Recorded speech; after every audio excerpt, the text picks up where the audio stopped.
¿Cuál es el objetivo de los partidos españoles en aliarse con partidos mexicanos? Ejemplo, el PP con el PRI y el PAN y Podemos con Morena. No sé, cada quien tiene su propio interés. ¿Por qué la obsesión de ciertos españoles con la hispanidad? Porque es la nostalgia del pasado perdido, el momento en que éramos los líderes de la humanidad y nos lo quitaron, pero éramos buenos, no matábamos gente. Bueno, sí matamos, pero no matamos como los británicos, somos mejores. Es este nacionalismo de chisguete que a mí me horroriza mucho, ¿no? Sobre todo cuando se lo describe la izquierda. Vi algo, por ejemplo, uno de estos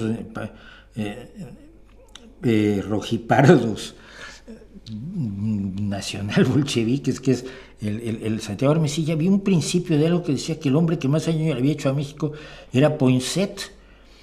Y entre otras cosas era porque Poinsett era antiimperialista, ¿no? Porque no favorecía más una democracia en México que el imperio de Iturbide. Y todo esto con base en un libro que escribió alguien con más ideología que historia. Y todo esto convertido, me da mucho la idea del revisionismo de la Segunda Guerra Mundial, del revisionismo del Holocausto que hacen algunos, ¿no? Y que en México lo hacía principalmente un personaje especialmente repugnante, que era Salvador Borrego. Entonces, me da la impresión que son pequeños Salvadores Borregos, ¿no? En fin. Los hispanistas casi siempre son de derecha, no, hay hispanistas de izquierda, es muy atractivo, es una forma de nacionalismo y el nacionalismo atrae a gente de todas las persuasiones políticas, porque tiene ese punto tribal, es como irle a un equipo, pero llevarlo a niveles donde ya vale la pena romperle la cabeza y matar a los hijos del otro equipo. El nacionalismo es eso. El hispanismo yo sigo pensando que es una recreación de la historia, una reinvención de la historia, un revisionismo histórico que pretende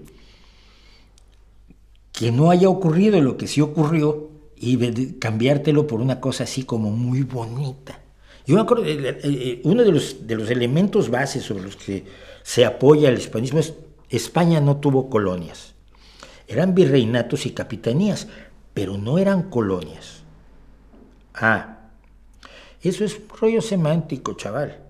Porque mira, una colonia es un espacio extranacional al que tú llegas y donde realizas labores fundamentalmente extractivas.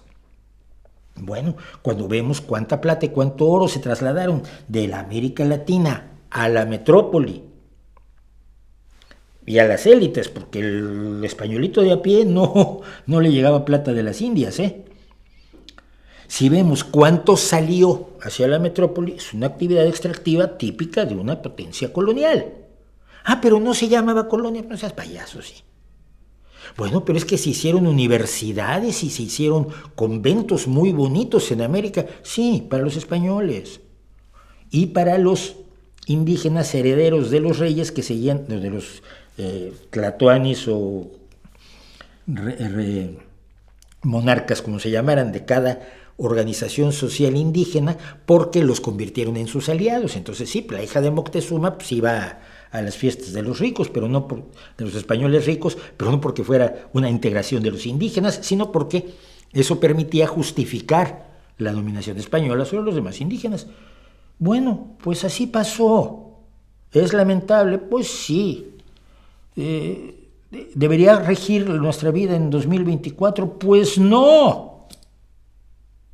No tiene nada que ver. No podemos tener los ojos puestos en el siglo XVI, XVII, XVIII toda la vida. Ya mucha gente lo intentó en el siglo XX, ahora lo intentan hacer en el XXI. Vamos a la cuarta parte del XXI ya, hombre.